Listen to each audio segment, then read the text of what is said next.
السلام علیکم فرینڈس، تو آج کی اس ویڈیو میں ہم بدعت کا بیان پڑھیں گے۔ بدعت کسے کہتے ہیں، اس پہ جو سوال جواب ہوں گے وہ کس طریقے سے پوچھے جا سکتے ہیں۔ تو چلیے شروع کرتے ہیں۔ بدعت کسے کہتے ہیں، بدعت کا معنی کیا ہوتا ہے؟ اصطلاح شرع میں بدعت ایسی چیز کے ایجاد کرنے کو کہتے ہیں جو حضور صلی اللہ علیہ وسلم کے ظاہری زمانے میں نہ ہو، خواہ وہ چیز دینی ہو یا دنیاوی۔ بدعت کہتے ہیں جو چیز نبی صلی اللہ علیہ وسلم کے ظاہری زمانے میں نہ ہو اور وہ بعد میں ہو جائے، تو اس چیز کو ہم کیا کہتے ہیں؟ اس کو کیا کہتے ہیں؟ بدعت کہتے ہیں۔ کیا کہتے ہیں؟ بدعت۔ اس کو دھیان کریں۔ اس کے بعد بدعت کی کتنی قسمیں ہیں؟ ٹھیک ہے، کوئی پوچھے تو بتائیں بدعت کی کتنی قسمیں ہیں، تو آپ کو کیا بتانا ہے؟ تو بدعت کی 3 قسمیں ہیں: بدعت حسنہ، بدعت سیئہ اور بدعت مباح۔ ٹھیک ہے، بدعت حسنہ، بدعت سیئہ اور بدعت مباح۔ تو حسنہ اچھی بدعت، سیئہ بری بدعت اور بدعت مباح، ٹھیک ہے، جس میں گناہ نہیں ہے۔ ٹھیک ہے، نہیں ہے لیکن گناہ، جیسے بریانی کھانا، یہ سب اس طریقے سے نئے نئے کھانے کھانا۔ بدعت حسنہ کسے کہتے ہیں؟ جو قرآن و حدیث کے اصول و قواعد کے مطابق ہو اور انہیں پر قیاس کیا گیا ہو، اسے بدعت حسنہ کہتے ہیں۔ ٹھیک ہے، جو قرآن و حدیث کے مطابق ایسی بدعت ہو۔ جیسے اس کی 2 قسمیں ہیں کہ اول بدعت واجبہ، جیسے قرآن و حدیث سمجھنے کے لیے علم نحو کا سیکھنا، ٹھیک ہے، یعنی گرامر کا سیکھنا، ٹھیک ہے، اور گمراہ فرقے مثلا خارجی، رافضی، قادیانی اور کیا ہے، اور وہابی وغیرہ پر کیا وغیرہ پر رد کے لیے دلائل قائم رکھنا، ٹھیک ہے، ان کو رد کرنے کے لیے دلائل قائم کرنا۔ تو یہ کون سی بدعت ہے؟ بدعت واجبہ۔ ٹھیک ہے، کیا کیا پھر سمجھ لیے؟ ٹھیک ہے، اس کے بعد دوم بدعت مستحبہ، جیسے مدرسوں کی تعمیر اور ہر وہ نیک کام جس کا رواج ابتدائی زمانے میں نہیں تھا، جیسے اذان کے بعد صلاۃ پکارنا۔ ٹھیک ہے، در مختار باب الاذان میں ہے، کیا ہے؟ التسلیم بعد الاذان حدث فی ربیع الاخر سنۃ، ٹھیک ہے، 781 وهو بدعۃ حسنۃ ملخصا۔ ٹھیک ہے، یعنی اذان کے بعد الصلاۃ والسلام علیک یا رسول اللہ پڑھنا ماہ ربیع الاخر 1781 ہجری میں جاری ہوا، اور یہ بدعت حسنہ ہے۔ اور یہ کون سی بدعت ہے؟ یہ بدعت حسنہ ہے۔ اور بدعت سیئہ کسے کہتے ہیں؟ جو قرآن و حدیث کے اصول و قواعد کے مخالف ہو، اسے بدعت سیئہ کہتے ہیں۔ اس کی 2 قسمیں ہیں۔ اول بدعت کیا ہے؟ محرمہ، جیسے ہندوستان کی مروجہ اور تعزیہ داری، ٹھیک ہے، تعزیہ نکالنا، یہ ہو گئی بدعت سیئہ۔ اہل سنت و جماعت کے خلاف نئے عقیدوں والوں کے مذاہب، اہل سنت جماعت کے خلاف کا الگ الگ عقیدوں کے لوگ عقائد رکھنا، وہ بدعت سیئہ ہے۔ 2 بدعت مکروہ، جیسے جمعہ اور عیدین کا خطبہ غیر عربی میں پڑھنا۔ ٹھیک ہے، جمعہ و عیدین کا خطبہ غیر عربی میں پڑھنا، یہ کون سی بدعت مکروہ؟ ٹھیک ہے، جمعہ کا اور عید کا خطبہ ہم کس میں پڑھتے ہیں؟ عربک میں پڑھتے ہیں، کہیں کہیں غیر عربی میں ہوتا ہے، یعنی اردو میں ہوتا ہے۔ ٹھیک ہے، بدعت مباح کسے کہتے ہیں؟ ٹھیک ہے، بدعت مباحہ کسے کہتے ہیں؟ بدعت مباح وہ چیز جو حضور صلی اللہ علیہ وسلم کے ظاہری زمانے میں نہ ہو اور جس کے نہ کرنے پر ثواب و عذاب نہ ہو، اسے بدعت مباح کہتے ہیں۔ جیسے کھانے پینے میں کشادگی اختیار کرنا، یعنی دیر تک کھانا، اور ریل گاڑی وغیرہ میں سفر کرنا، یہ نہیں تھی۔ بدعت کی تعریف اور اس کی قسموں کی تفصیل بڑی بڑی کتابوں کے حوالے کے ساتھ نور الحدیث میں ہے، ٹھیک ہے، اس میں دی گئی ہے، جس میں آپ پڑھ سکتے ہیں۔ اب سوال کیا ہے؟ حدیث شریف کلو بدعت دلالتہ سے کون سی بدعت ہے؟ کس سے؟ کلو بدعت دلالتہ سے کون سی بدعت ہے؟ یہ دیکھیں گے ہم، تو کون سی بدعت اس سے مراد ہے؟ تو جواب ہے اس کا، اس حدیث شریف سے صرف بدعت سیئہ یعنی بری بدعت مراد ہے، اس لیے کہ اگر بدعت کی تمام قسمیں مراد لی جائیں، جیسے کہ ظاہری حدیث سے مفہوم ہوتا، تو فقہ علم کلام اور صرف نحو وغیرہ کی تدوین اور ان کا پڑھانا سب کیا ہے دلالت و گمراہی ہو جائے گا، اگر اس سے مراد ساری بدعت ہوتی، ٹھیک ہے، اس سے مراد اگر ساری بدعت ہوتی تو سب کا پڑھنا گمراہی ہو جاتا، ٹھیک ہے، جو ہم گرامر سیکھتے ہیں پڑھنے کے لیے، قرآن پڑھنے کے لیے، حدیث پڑھنے کے لیے۔ کیا بدعت کا حسنہ اور سیئہ ہونا حدیث شریف سے بھی ثابت ہے؟ ہاں، بدعت کا حسنہ اور سیئہ ہونا حدیث شریف سے بھی ثابت ہے۔ بخاری شریف میں ہے کہ حضرت عمر فاروق اعظم رضی اللہ عنہ نے تراویح کی باقاعدہ جماعت قائم کرنے کے بعد فرمایا نعمت البدعۃ ھذہ، یعنی یہ بدعت اچھی بدعت ہے، مشکاۃ شریف کی صفحہ نمبر 115 پر ہے۔ اور جیسا کہ مسلم شریف میں ہے کہ عن جریر قال قال رسول اللہ صلی اللہ تعالی علیہ وسلم من سن فی الاسلام سنتا حسنتا فلہ اجرها واجر من عمل بها من بعده من غیر ان ينقص من اجورهم شیء ومن سن فی الاسلام سنتا سیئتا کان علیہ وزرها ووزر من عمل بها من بعده من غیر ان ينقص من اوزارهم شیء، ٹھیک ہے، ٹھیک ہے، یعنی حضرت جریر رضی اللہ تعالی عنہ نے کہا کہ رسول کریم علیہ الصلاۃ والتسلیم نے فرمایا کہ جو اسلام میں کسی اچھے طریقے کو رائج کرے گا تو اس کو اپنے رائج کرنے کا بھی کیا ملے گا؟ ثواب ملے گا، اور ان لوگوں کے عمل کرنے کا بھی ثواب ملے گا جو اس کے بعد اس طریقے پر عمل کرتے رہیں گے، اور عمل کرنے والوں کے ثواب میں کوئی کمی بھی نہ ہوگی۔ اور جو شخص مذہب اسلام میں کسی برے طریقے کو رائج کرے گا تو اس شخص پر اس کے رائج کرنے کا بھی گناہ ہوگا، اور ان لوگوں کے عمل کرنے کا بھی گناہ ہوگا جو اس کے بعد اس طریقے پر عمل کرتے رہیں گے، اور عمل کرنے والوں کے گناہ میں کوئی کمی بھی نہ ہوگی، ٹھیک ہے، ان کے گناہ میں کوئی بھی کمی نہیں ہوگی۔ تو بدعت سیئہ کرنے والے کو گناہ ملے گا، اور بدعت حسنہ کرنے والے کو ثواب ملے گا، رائج جو کرے گا۔ ان احادیث کریمہ سے معلوم ہوا کہ بدعت حسنہ بھی ہوتی ہے اور سیئہ بھی، اور یہ بھی معلوم ہوا کہ بدعت حسنہ یعنی کار خیر کا ایجاد کرنا ثواب کا باعث ہے، اور بدعت سیئہ یعنی برے کام نکالنا گناہ کا سبب ہے۔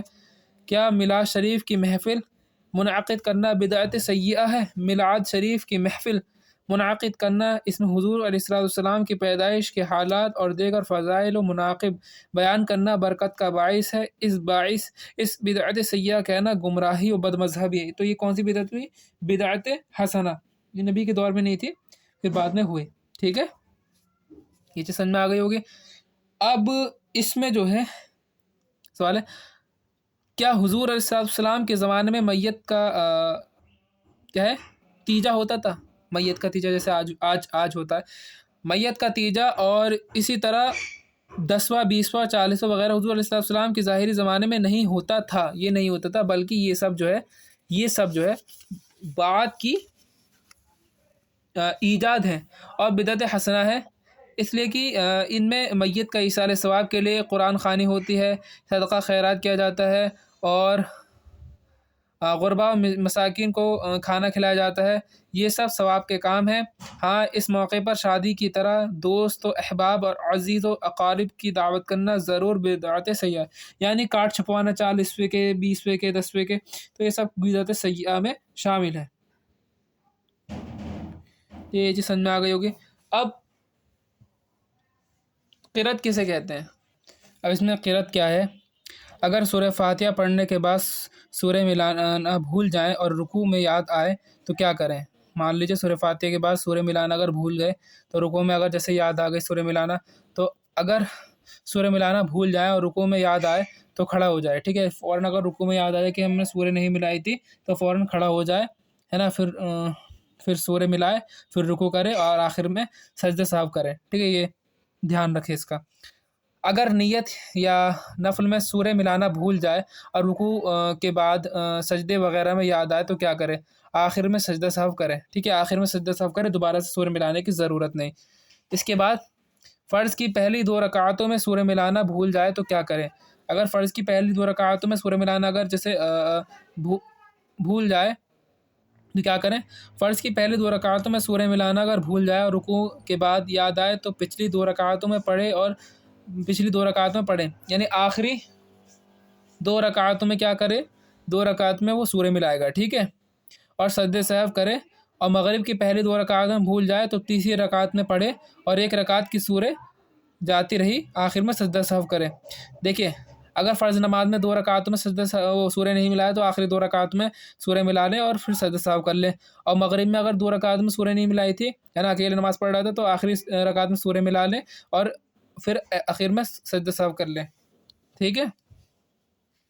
اگر فرض کی پہلی 2 رکعتوں میں سے کسی ایک میں سورہ ملانا بھول جائے اور رکوع کے بعد یاد آئے تو کیا کرے، تیسری یا چوتھی میں سورہ فاتحہ کے ساتھ سورہ ملائے اور سجدہ سہو کرے۔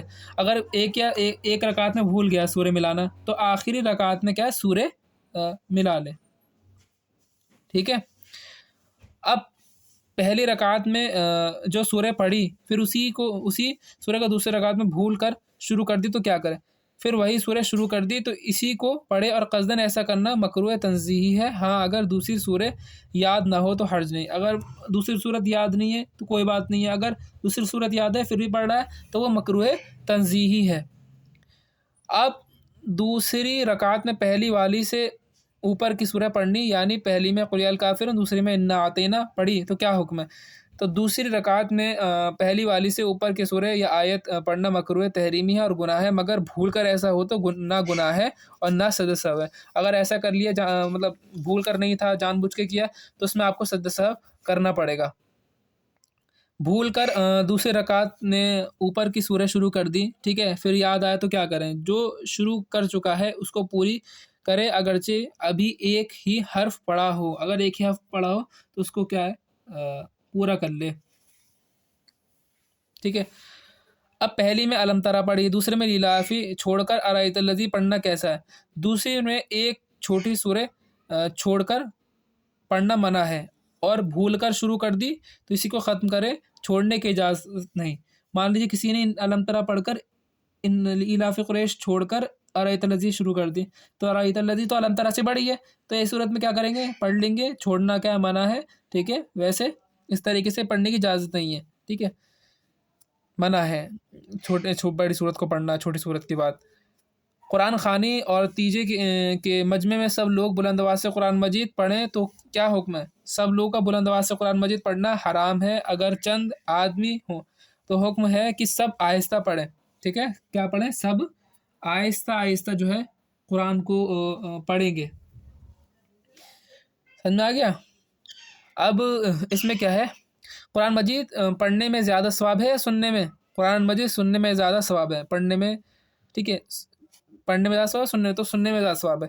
قرآن مجید پڑھ کر بھول جانا کیسا ہے، قرآن مجید پڑھ کر بھول جانا ہے بہت گناہ ہے، حدیث شریف میں ہے کہ جو شخص قرآن مجید پڑھ کر بھول جائے تو وہ قیامت کے دن کس کی شکل میں ہوگا، کوڑی کی شکل میں ہو کر آئے گا۔